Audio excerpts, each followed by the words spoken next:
बहन हम शर्मिंदा हैं, बहन हम शर्मिंदा हैं क्योंकि तेरे कातिल अभी जिंदा हैं। सरेआम घूम रहे सब हवस के पुजारी, सरेआम घूम रहे सब हवस के पुजारी, बेटियों को नोच रहे दरिंदे बलात्कारी। आखिर कब तक चलता रहेगा इस देश में ऐसा, आखिर कब तक चलता रहेगा इस देश में ऐसा। बेआबरू होती रहेंगी बेटियां हमारी, बेआबरू होती रहेंगी बेटियां हमारी। बहन हम शर्मिंदा हैं क्योंकि तेरे कातिल अभी जिंदा हैं। क्या बेटियों को पढ़ने का अधिकार नहीं? क्या बेटियों को घूमने का अधिकार नहीं? क्या बेटियों को खुल के जीने का अधिकार नहीं? क्या बेटियों को आजादी का अधिकार नहीं? क्या यही है तुम्हारी सभ्यता? क्या यही है तुम्हारी संस्कृति? क्या इसलिए दिया था बेटी बचाओ बेटी पढ़ाओ का नारा? अरे बोलो बोलो, क्या इसीलिए दिया था बेटी बचाओ बेटी पढ़ाओ का नारा? सत्ता की रोटियां सेकने के लिए कुछ भी बोलते जाते हो, बड़े बड़े वादे लेकर सिर्फ चुनाव में नजर आते हो। वोट के लिए दलित के घर का जूठा खाना खाते हो, पर उसी दलित के न्याय के लिए तुम आवाज नहीं उठाते हो, पर उसी दलित के न्याय के लिए तुम आवाज नहीं उठाते हो। अरे भारतीय संविधान नारियों के साथ कोई भेदभाव नहीं किया, भारतीय संविधान नारियों के साथ कोई भेदभाव नहीं किया।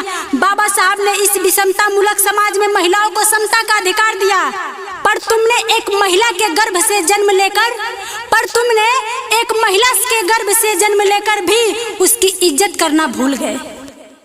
अरे कहाँ गई वो सांसद महिला विधायक जो हाथी और गाय के मरने पर बवाल मचा देती हैं? अरे कहाँ गई वो सांसद महिला विधायक जो हाथी और गाय के मरने पर बवाल मचा देती हैं? जब महिलाओं के सम्मान की बात आती है तो चुप्पी साध लेती हैं। अरे शर्म करो तुम सब, डूब मरो या इस्तीफा दो। अरे शर्म करो तुम सब, डूब मरो या इस्तीफा दो। थोड़ी सी भी इंसानियत बची हो तो दरिंदों को फांसी दो, थोड़ी सी भी इंसानियत बची हो तो दरिंदों को फांसी दो। बहन हम शर्मिंदा हैं क्योंकि तेरे कातिल अभी जिंदा हैं।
फांसी चाहिए, फांसी चाहिए, सुनो फांसी चाहिए।